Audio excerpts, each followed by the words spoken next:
안녕하세요. 투자 식자자 김PB입니다. 주 4일째 대한민국의 미래라는 주제로 오늘은 좀 말씀을 드려볼게요. 자, 최근에 댓글로 이재명 정부가 추진 중인 4.5일제가 한국 경제에 미칠 영향을 분석해 주셨으면 합니다. 긍정적인 부분과 부정적인 부분들이 있을 텐데 그 부분을 함께 좀 고려해서 이렇게 영상을 만들어 주세요라는 부탁이 왔었고, 요 이제 부탁해 주신 게 가장 많은 반응이 있었기 때문에 제가 정치적 관점이 전혀 없는 상태로 팩트만을 기반으로 제 생각과 관점을 데이터를 기반해서 살짝 얻는 정도로 이렇게 좀 한번 말씀을 드려볼까 합니다. 자, 일단 여러분들도 아시는 것처럼 이재명 대통령은 이제 4.5일제로 시작해서 최종적으로 주 4일제 근무를 이제 전반적으로 시행하게 만들 거다 이렇게 지금 얘기를 한 상황이에요. 그래서 이 부분에 관련해서 기업인들과 아니면 많은 시민들과 직장인분들하고 팽팽하게 의견이 대립하고 있는 상황인데, 이게 뭐냐면 결국 금요일에 전일 근무를 하는 이런 상태에서, 그러니까 주 5일제인 이런 상황에서 반일 근무로 전환을 해서 주 4.5일제로 더 이제 기간을 단축을 해서 일을 하고 단계적으로 최대 주 4일까지 이거를 이제 조정해서 낮추겠다 이렇게 지금 얘기하고 있는 입장입니다. 그래서 2030년까지 한국의 평균 노동 시간을 OECD 평균 이하로 단축시키겠다라고 얘기를 하고 있어요. 즉 적게 일하고 같은 임금을 받을 수가 있는데, 사실은 직장인분들한테는 굉장히 달콤한 얘기죠. 뭐 공무원분들한테도 그렇고 적게 일하고 같은 임금 받는다는데 누구나 뭐 안 하고 싶은 사람 있나요? 적게 일하고 똑같은 돈 받자고 하면은. 그러면 이게 이제 제가 중요하게 좀 포인트를 잡았던 게, 이거 강제 사항으로 하는 건가? 이제 이재명 정부가 모두에게 다 주 4일제로 해라 이렇게 시키는 걸까? 당연히 아니겠죠. 그러면은 사회주의 공산주의죠. 강제가 아니라 자율적으로 이제 기업들이 선택할 수 있게 하는 건데, 법제화를 통해서 일괄 강제 도입 계획은 없지만 기업 스스로 도입을 선택하도록 유도하겠다고 이렇게 얘기를 한 상황입니다. 그래서 4.5일제를 이제 시행하는 기업들에게 경제적으로 좀 다양한 혜택들을 주려고 하고 있더라고요. 그러면 어떤 혜택을 주려고 하는 거냐? 시범 사업을 통해서 이제 좀 어떻게 할지를 우리가 좀 엿볼 수가 있는데, 경기도에서 지금 시범 사업을 하고 있습니다. 4.5일제를 하거나 주 35시간제를 도입하거나 격주로 주 4일제를 하게 되면은, 그런 기업한테는 노동자한테는 일단 경기도의 생활임금 수준인 뭐 장려금을 어느 정도 지원을 하겠다. 2025년 기준 1인당 월 26만 원 정도의 장려금을 지원을 하고, 기업들한테는 2천만 원 이내의 시스템 구축 비용 등을 이제 지원을 해주겠다. 너네들이 4.5일제 제대로 잘 할 수 있게 이런 것들을 우리가 지원해주겠다라고 얘기한 상황이에요. 그래서 일단은 이제 시범 사업으로 진행을 하고 있는데, 추후에 이런 이제 4.5일제를 하는 기업들을 세제 혜택까지 주겠다고 언급을 했거든요. 근데 구체적으로 어떤 세제 혜택을 줄 건지는 아직까지는 구체화되지는 않았습니다. 그래서 사실 요 4.5일제가 이제 말씀해 주셔서 제가 알아보긴 했지만, 사실 제대로 뭔가 구체화된 게 없어요. 그렇지만 이미 주 4일제나 주 4.5일제를 했던 과거에 이제 다양한 해외나 이제 국내 사례들이 존재하고 있습니다. 일단 우리나라 같은 경우는 1980년대에 연평균 근로시간이 약 2,800시간 정도 됐어요. 상당히 높은 편이었거든요. 그때 당시에 실질 GDP 성장률이 7.2% 정도 나왔고요. IMF 터지기 직전에는 경제가 어마어마하게 성장했을 텐데, 이때 당시에는 근로시간이 약간 줄어들었지만 경제 성장률은 오히려 엄청났습니다. 버블 경제였죠. 그러다가 2005년이 들어서 이제 근무 시간이 낮아졌는데 경제 성장률은 완전히 많이 떨어졌고, 더 낮아진 근로 시간에 더 낮은 경제 성장률을 기록해서 이제는 올해 1분기 기점으로는 마이너스 역성장을 하고 있습니다. 경제가 완전 마이너스로 진입을 하고 있어요. 우선 한국 같은 경우에는 근로시간과 성장률이 거의 정비례해서 하락을 지속한다고 볼 수 있어요. 근로시간이 낮아지면 낮아질수록 실질 GDP 성장률도 점진적으로 이렇게 낮아지는 추세로 가는 것 같다 라고 볼 수가 있는데, 뭐 사실 당연하죠. 일을 많이 하면 당연히 뭐 생산성도 좋아지고 뭐 많은 성과들도 나올 수 있고, 일을 적게 하면 당연히 뭔가 결과가 잘 안 나오는 게 당연하겠죠. 자, 그래서 김대중 정권 때 5일제가 본격 법제화되기 시작해서 원래 6일씩 근무를 하던 사람들이 5일제로 이제 전환이 됐었습니다. 그래서 전면 5일제가 이제 시행된 상태로 지금 우리가 이제 대한민국에서 살아가고 있어요. 그러면은 근로 시간이 점점 줄어들면서 생산성이나 아니면은 뭔가 결과물들이 이렇게 안 나오는 건가? 경제 성장이 잘 안 된 건가? 이렇게 생각할 수가 있어요. 그럼 다른 나라 사례들을 보고 우리 한번 스터디를 해보면 좋을 것 같은데, 일단 OECD에서 최저 근무 시간을 기록하고 있는 국가들을 보면 이재명 대통령이 원하는 게 이거잖아요. 최저 근무 시간을 기록하고 있는 독일이나 덴마크, 룩셈부르크를 보면 우리나라보다 훨씬 일을 덜 해요. 약간 이런 느낌이에요. 약간 9달을 일하고 3달을 휴가로 보내는 약간 이런 느낌의 되게 아름다운 이제 근무 시간을 갖고 있는데, 우리나라보다 거의 압도적으로 적다고 봐도 무방할 정도인 것 같아요. 근데 아시겠지만 여러분들, 독일 완전 선진국이죠. 그리고 여기 있는 나라들 굉장히 잘 먹고 잘 사는 나라들입니다. 그래서 이렇게 되면은, 아니 나라들이 잘 먹고 잘 사는데 연간 평균 근무 시간도 이렇게 낮으면은 이거 뭐 근무 시간이 꼭 중요한 건 아닐 수도 있겠네 라고 생각하실 수가 있어요. 근데 현실은 어떨까? 찾아보면 근무 시간이 낮은 유럽의 국가들, 주요 국가들을 쭉 보게 되면은 다 경제 성장률이 1% 아니면 2%대입니다. 다 해당 국가들 다 저성장이 고착화가 지속되고 있어요. 그러니까 뭐 5%씩 성장하고 이런 거는 꿈을 꿀 수도 없습니다. 아이슬란드 같은 경우에는 인구가 50만도 안 되는 데다가 이 국가만의 어떤 에너지 사업의 특성 때문에 이제 높은 경제 성장을 이루고 있는 건데, 마치 고성장하는 스타트업 같은 느낌이지, 어느 정도 성장을 한 국가들은 근무 시간을 낮추면은 뭐 3%대 성장 거의 불가능하다고 보셔야 돼요. 그래서 생산성이나 기술 혁신이 어느 정도 확실히 이루어진 국가들임에도 불구하고 평균 성장률이 1년에 1, 2%대밖에 안 됩니다. 거의 저성장이죠, 확실하게. 그래서 이 정도 수준인데 만약에 생산성이나 기술 혁신 이런 것들이 개선이 안 되면 어떻게 될까요? 근무 시간은 근무 시간대로 낮아지고 경제는 경제대로 고꾸라지겠죠. 그래서 말레이시아나 인도네시아, 인도, 베트남, 필리핀 이런 국가들을 보면 연간 평균 노동 시간이 우리나라보다 더 많습니다. 실제로 여기 기록된 것보다 훨씬 더 많을 수도 있어요. 왜냐면은 개발도상국들은 뭔가 통계 같은 것들이 좀 이제 우리나라에 비해서 훨씬 더 꼼꼼하지 못하게 기록되는 경우도 이제 많기 때문에 보면은 생각보다 노동시간 우리나라보다 훨씬 더 많을 것 같은데, 여기 기록된 것보다 연평균 성장률이 4%에서 6%대 이렇게 고성장하는 국가들의 특징이 뭐냐면 대체적으로 다 노동시간이 많아요. 이거 근데 어떻게 보면 당연한 겁니다. 많은 일을 해야지 당연히 많은 생산물의 결과가 나오고 그래야지 더 많은 경제 성장을 이룰 수 있는 건 당연한 것 같아요. 그래서 경제 성장률이 높은 국가들은 공통적으로 근무 시간이 전반적으로 높은 편입니다. 아니 일주일에 30시간 공부한 친구보다는 50시간 공부한 친구가 당연히 성적이 더 잘 나올 가능성이 높고, 30시간 동안 막노동한 사람보다는 50시간 막노동한 사람이 당연히 더 성과가 많이 나올 거 아니에요. 이건 뭐 당연한 거잖아요. 아무리 효율화를 시킨다고 해도 어느 정도 우리가 기본적으로 투입해야 되는 시간, 물리적인 시간이 있습니다. 여러분들 만약에 이게 중요하지 않다라고 하면은 2kg짜리 핑크 덤벨 가지고서 보디빌더급 몸을 만들 수 있다라는 건 똑같아요. 어느 정도 물리적인 최소한의 값이 투입돼야 되는 양이 있거든요. 그래서 노동 시간이 많이 이제 길어지면 길어질수록 당연히 성과도 어느 정도 잘 나올 가능성이 높겠죠, 정비례해서. 그래서 어찌 보면 매우 당연한 결과입니다. 근데 미국을 보면 미국의 근로 시간은 점진적으로 낮아지고 있는 추세입니다. 1990년에 2023년 비교해 보면은 조금 낮아진 상태예요. 근데 실질 GDP 성장률은 크게 변화가 없어요. 그래서 우리나라보다 적은 근로 시간을 이제 일하고 있는데도 성장을 잘 하고 있어요. 어떤 차이가 있을까요? 아, 그럼 미국한테 뭘 배워야겠네. 사실은 미국은 이미 생산성도 전 세계 최대 수준이고 세계 유일 달러 발행국입니다. 기축통화를 발행하는 국가인데다가 기술 기업들, 금융 시장도 굉장히 많이 발전해 있고 혁신 산업들을 굉장히 많이 갖고 있는 기업들이 많아요, 미국에. 그러니까 다양한 변수들이 있을 수 있겠지만 우리나라처럼 제조업 중심 국가들한테는 이게 맞지 않을 수가 있다라는 거예요. 주 4일제나 4.5일제가. 기축통화 국가인데다가 성장 산업 중심의 어떤 경제 구조를 갖고 있는 미국이랑 우리나라랑 비교하면 될까요? 이게 뭐 비교가 안 되겠죠, 당연히. 사실 미국은 뭘 어떻게 해도 되는 국가인데 여기는 뭐 주 4일제 뭐 4.5일제 다 해도 상관없는데, 아무튼 우리나라보다 근무 시간이 좀 적어도 생산성이 높고 경쟁력 있는 부분들이 많으니까 전혀 문제가 없다. 사실은 미국하고 한국은 제가 봤을 땐 비교가 불가능한 것 같아요. 왜냐면 재벌하고 중산층의 어떤 상황이나 이런 거 전혀 고려하지 않은 채 미국은 되는데 왜 우리는 안 되냐 이런 식으로밖에는 주장이 안 되는 거라서, 그럼 우리나라랑 좀 비슷한 나라가 없을까 찾아보다가 영국의 사례를 좀 우리가 한번 갖고 왔거든요. 영국에서 전 세계 최대 규모로 주 4일제를 실행한 이런 실험 삼아 이제 했던 적이 있어요. 시범 사업으로. 근데 우리가 생각하는 우려와는 다르게 꽤나 긍정적인 성과들이 많이 나왔습니다. 그래서 2022년 6월부터 12월까지 6개월, 그렇게 긴 시간은 아니지만 어쨌든 또 짧은 시간이라고 볼 수도 없겠죠. 61개 기업들, 그것도 대기업들 말고 이제 중소기업들 위주로 많이 했었고 2,900명의 근로자를 대상으로 실험을 했습니다. 그래서 61개사를 대상으로 6개월간 단기 시행을 했고 4-Day Week Global이라는 이제 단체에서 시행을 했어요. 게다가 케임브리지, 옥스퍼드, 보스턴대 교수진들이 공동 연구를 했는데 180, 100 모델이라는 걸 했습니다. 이게 뭐냐면 임금은 100% 유지되고 근무 시간만 줄인 상태에서 생산성은 유지를 해보자, 이런 모델로 진행을 해봤는데 가시적인 성과가 굉장히 잘 나왔어요. 기업 중에 92%가 이 실험을 종료한 이후에도 이 주 4일제 제도를 유지하거나 확대를 시작했고 이직률도 줄어들었고 병가일 수도 당연히 줄어들었습니다. 왜냐, 쉬는 시간이 많아졌으니까. 직원들 스트레스 당연히 줄어들었고 평균 매출도 늘어났어요. 그리고 직원들의 96%가 당연히 주 4일제가 됐으니까 만족도가 높아졌습니다. 기업과 직원 둘 다 만족할 수 있는 결과가 나왔어요.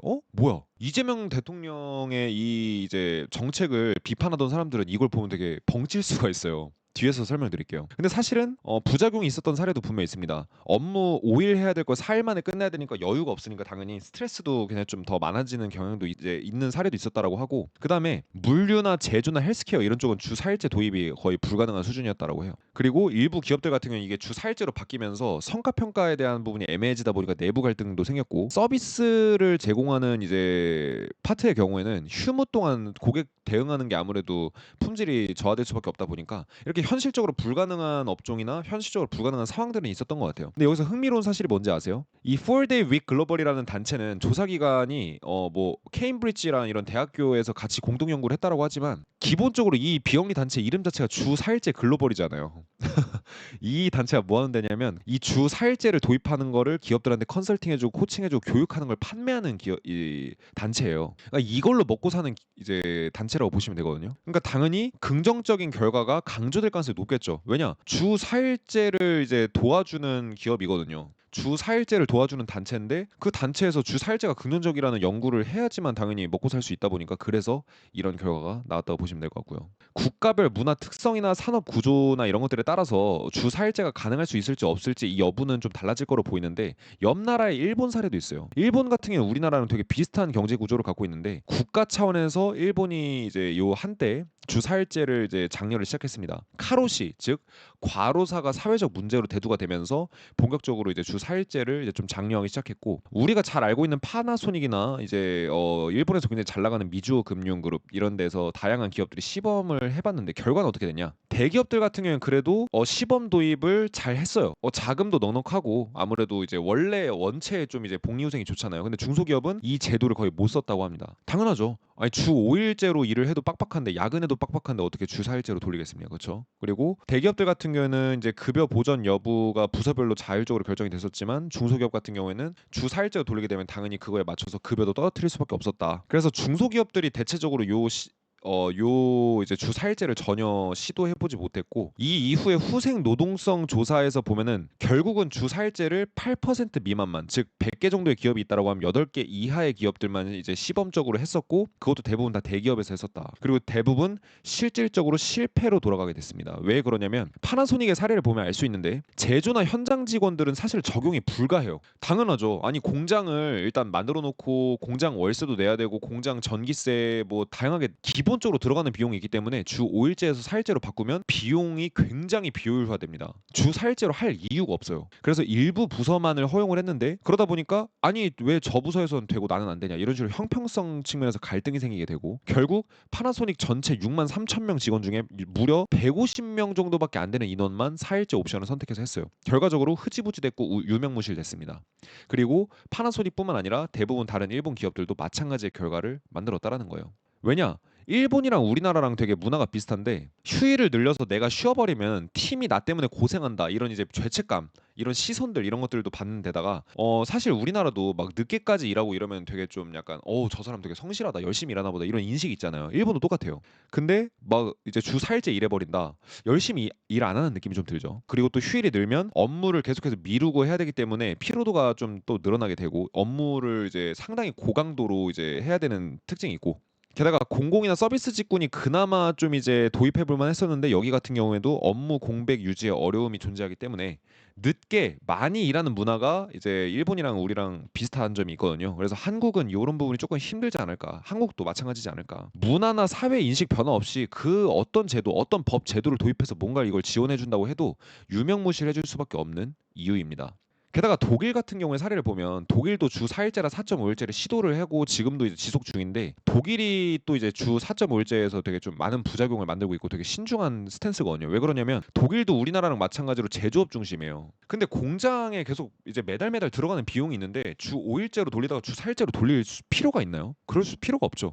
제조업은 교대 근무의 생산량 유지가 필수이기 때문에 근무일을 감축하는 게 불가능합니다. 또 노동자 측은 이제 근무 시간이 줄어들더라도 임금을 100% 요구하기 때문에 이런 부분에 대해서 이제 노사 갈등이 좀 생기게 되고 결국 제조업 중심인 독일 전체 경제의 19% 정도를 차지하거든요. 독일 같은 경우에. 근데 우리나라는 제조업 비중이 27%예요. 독일보다 훨씬 높아요. 그러면 이게 제조업체에는 사실 주 4일제가 정말 도입이 쉽지 않은데 이게 과연 가능할까요?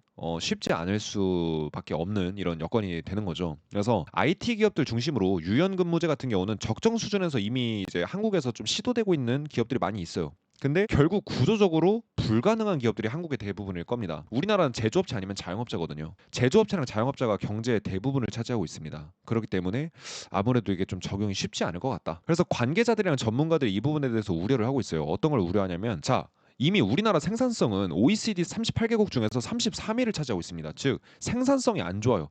똑같은 10시간을 일해도 만들어내는 결과물이 다른 국가들에 비해서 좀 저조합니다. 독일 대비해서 65%밖에 안 되고 미국 대비 57%밖에 안 돼요. 지금 이미 생산성이 안 좋은데 여기서 더 시간 투입되는 근무 시간을 낮춘다? 그럼 더 생산성이 악화될 수 있겠다라는 이제 당연한 우려가 나오고 있는 거죠. 그래서 혼란이 가중될 수 있다라는 우려가 있고, 그리고 우리나라 전체 근로자 중에 서비스업 종사자가 차지하는 비율이 75%입니다. 100명 중에 75명은 서비스업에 종사하고 있어요. 이 중에 대부분 다 자영업자입니다. 제조업이 우리나라 경제에서 되게 이제 큰 역할을 차지하고 있지만 그럼에도 불구하고 근로자의 대부분 서비스업 종사자들이에요. 근데 서비스업은 사실은 주 4.5일제를 도입하기가 상당히 어렵습니다. 여러분들이 고깃집에서 홀서빙하는 사람이라고 생각해 보세요. 주 5일 동안 서빙하던 걸 주 4일에 서빙을 합니다. 급여를 똑같이 받는다. 이게 가능할까요? 내가 제공하는 이 서비스 자체가 줄어드는데. 그쵸? 사실 주 4.5일이나 주 4일제 도입 취지는 전반적인 삶의 질이 개선이 되고 생산성을 늘리고 이렇게 해서 기업과 이제 직원들 간에 둘 다 공통적으로 행복하게 만들자, 이런 어떤 되게 핑크빛 미래를 꿈꾸고서 만든 건데, 서비스업은 사실 시간이 곧 생산성입니다. 여러분들이 백화점에서 직원으로 일하거나 은행에서 은행텔러로 이제 창구에서 일하는 직원인데 10시간 일하던 거를 7시간, 8시간으로 줄이면은 당연히 서비스의 품질이 낮아지거나 내지는 이 기업의 손실이 발생할 수밖에 없겠죠. 결국 누군가는 손해를 보게 됩니다. 그래서 이런 주 4일제나 5일제는 대기업의 일부 직군만 혜택을 볼 가능성이 높아요. 그래서 워라밸이 제일 필요한 자영업자나 중소기업들은 사실은 다른 나라 사례를 봐도 이거 쉽지 않을 것 같다라는 생각이 듭니다. 그리고 현재 한국들의 산업은 이미 동시다발적으로 붕괴가 되고 있어요. 워라밸이나 이런 근무 시간을 낮춰서 뭔가 워라밸을 만드는 건 먹고 살만할 때 우리가 추구할 수 있는 겁니다. 그렇죠? 아니 우리가 당장 먹고 살기 급급한데 어떻게 워라밸을 추구해요? 근데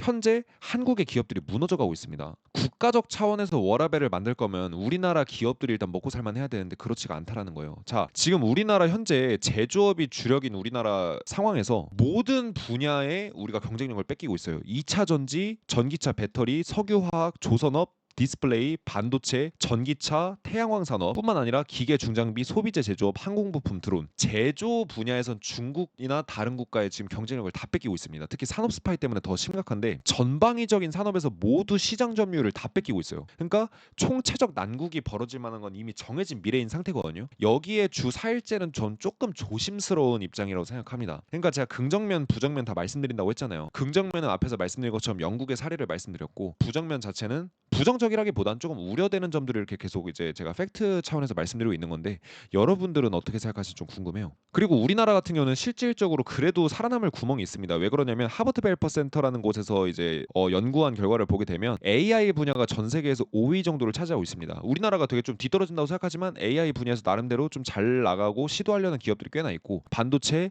바이오, 양자나 우주 쪽 분야도 우리나라가 전 세계에서 경쟁력이 상당히 높은 편에 속해요. 이런 고부가 가치 산업을 육성하는 게 우리나라의 유일한 미래라고 저는 봅니다. 왜냐면 한국 사람들 진짜 똑똑하거든요. 자, 그리고 한국의 AI 기술이 글로벌 최고 수준의 89% 정도입니다. 그러니까 글로벌 최고 수준이 이만큼이라고 했을 때 거의 그 부분에 이제 채워질 만한 수준의 AI 기술력을 갖고 있대요. 어차피 제조업은요, 여러분들 답 없습니다. 우리나라처럼 인구 수도 계속 줄어들어가고 있고 출산율도 저조한 국가에 오로지 인적 자원밖에 없는 국가에서 제조업 쉽지 않아요. 인건비도 너무 높아요. 그래서 AI나 양자, 바이오 이런 첨단 기술 연구에 국가 차원에서 기업 차원에서 집중해야 될 필요가 있다고 봅니다. 그러면은 주 5일제, 주 4.5일제가 실현이 될 수도 있어요. 이런 분야 같은 경우에는 하이테크놀로지 산업이기 때문에 주 4.5일제나 4일제도 도전해 볼 수 있거든요. 근데 조금 우려되는 점이 뭐냐, 첨단 기술은 우리가 남들보다 더 빨리 무언가를 만들어서 치고 나가야 되는데 그런 데서 워라밸을 추구할 수 있을까? 막 주에 80시간씩 일해가지고 이 기술을 어떻게든 개발하고 연구해가지고 전 세계를 잡아먹어야 되는데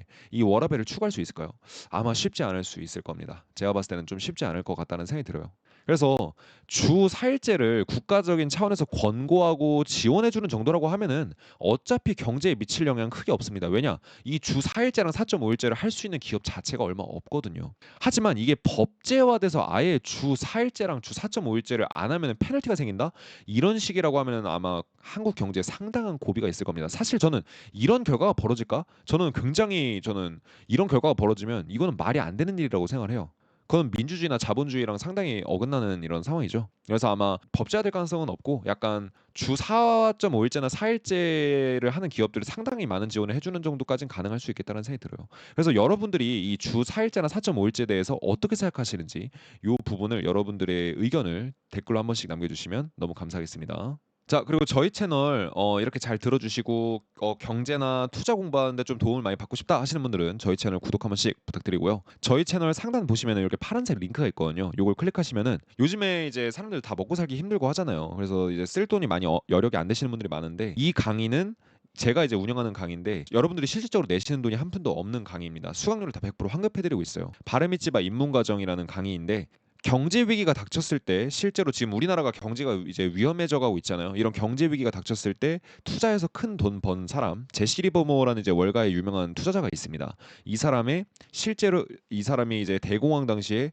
큰 부를 일궜었던 투자 노하우, 전환점 매매, 그다음에 피라미드 매매 전략이라는 매매 기법을 배우는 이런 시간을 가져볼 거고요. 그 이외에도 경제를 분석하고 예상하고 대비할 수 있는 경제 위기를 이제 예상하고 대비할 수 있는 방법, 그다음에 차트를 분석해서 차트로 투자해서 크게 성공을 해서 소액으로 수백억 이상을 벌어들이는 월가의 전설들의 매매 기법, 그다음에 성투자 마인드셋 이런 것들을 공부하는 이제 강의입니다. 그래서 여기 들어오셔서 어차피 이거 뭐 공짜니까 뭐 공짜인데 손해 볼 거 없잖아요. 믿져야 본전이니까.